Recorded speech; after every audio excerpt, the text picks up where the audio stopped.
我哋今日就嚟到 FFV 嘅第82集，就係介紹呢個葵芳站。咁我哋開始今日嘅旅程啦。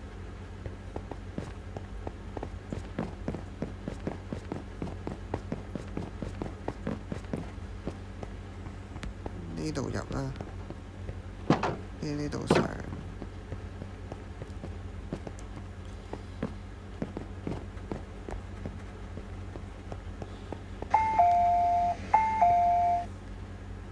請勿靠近車門。Please stand back from the train doors.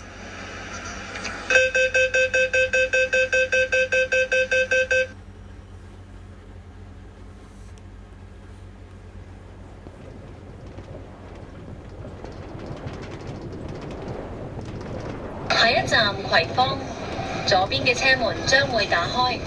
Next station 葵芳，Doors will open on the left.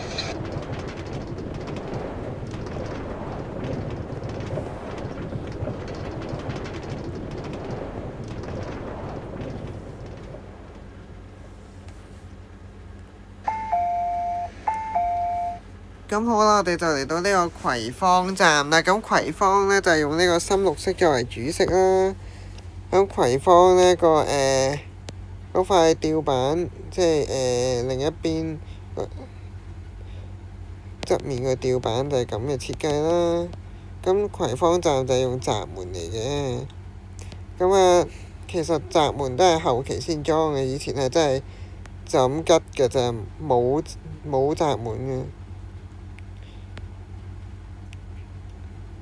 咁呢個1號頭往荃灣啦，對面2號頭往中環。咁呢就呢度就有個出口啦，E 出口，同埋有部 lift 啦。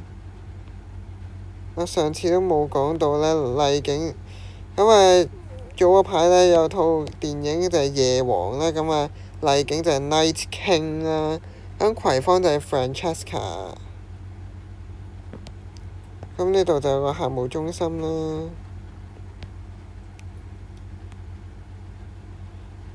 咁我哋出閘啦。咁呢個葵芳補習中心5小時1000蚊。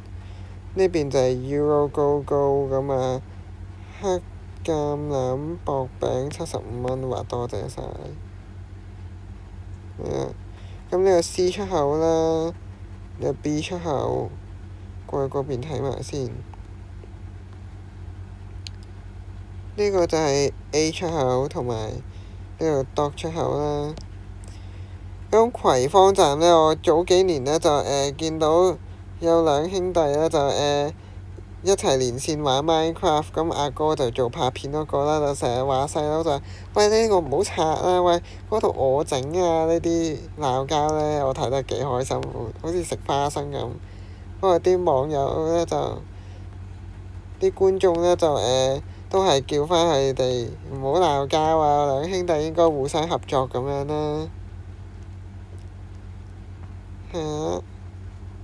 反而我呢，就見到嗰啲呢，就真係食花生咁款。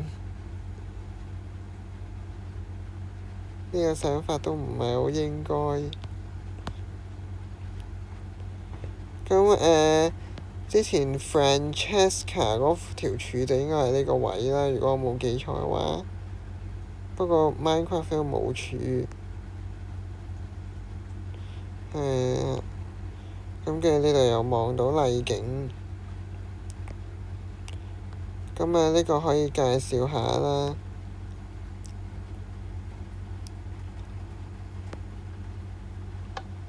係一班往香港嘅東涌線列車，就係呢啲掣嚟嘅。呢啲掣就玩家自己撳啦，因為佢次次都轉。